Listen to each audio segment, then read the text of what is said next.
अस्सलाम वालेकुम जी, welcome to आपके परिंदे। उम्मीद है कि आप लोग खैर खैरियत से होंगे। तो अल्हम्दुलिल्लाह हम भी ठीक ठाक हैं। तो आज हम लोग करते हैं जी शुरू। ये देख ले, कोई व्लॉग श्लॉग नहीं पाया, 2 दिन हो गए ने भाई। बेसिकली ना घर में चल रहा काम, जिसकी वजह से ना अभी लोगों को थोड़े ऊपर नीचे हो रहे हैं। इंशाल्लाह। तो ये देखो यार, क्या बात है, चाय भी आ गई। अरे चाचा, क्या बात है। ये बताएं किस करेक्टर की आवाज़ है? ये है कमेंट में क्या? बताएं। लीमू है और पुदीना है। यार पी के आया, ये पी के आया। इसकी आज है बर्थडे, तो इसलिए हम इसको बाहर लाया खाना खुना खिलाने। इसकी है बर्थडे आज। यार इस बच्चे की ना दरअसल बर्थडे है, ठीक है। तो ये सुभान की बर्थडे है, तो सुभान को हमने दिया सरप्राइज ये है कि इसी से पैसे लिए ये दिया जुतियाँ दे रहे सिर, ठीक है। इसकी तरफ मेरा कैमरा मारे।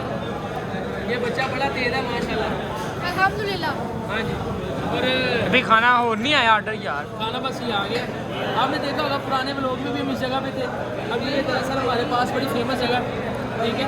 इधर भी अरे वाह, मज़ेदार। और फिर जैसे ही खाना आया तो हम सब खाने के ऊपर टूट पड़े।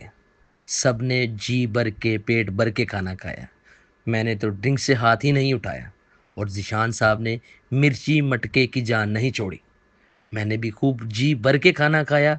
सुबहान की सालगिरह का खूब मज़ा लिया। मैंने भी मिर्ची मटका ट्राई किया, मगर मिर्ची मटका पीते पीते मुझे लगा झटका। वो क्या झटका लगा? ये कि मैंने सोचा, हैं मेरे पैरिट, ये तो मेरे पैरिट का मटका है, ये यहाँ पर क्या कर रहा है। उसके बाद हम सब ने खाने से फ्री होकर अल्लाह ताला का लाखों शुक्र अदा किया। आप सब भी अल्लाह ताला का शुक्र अदा किया करें।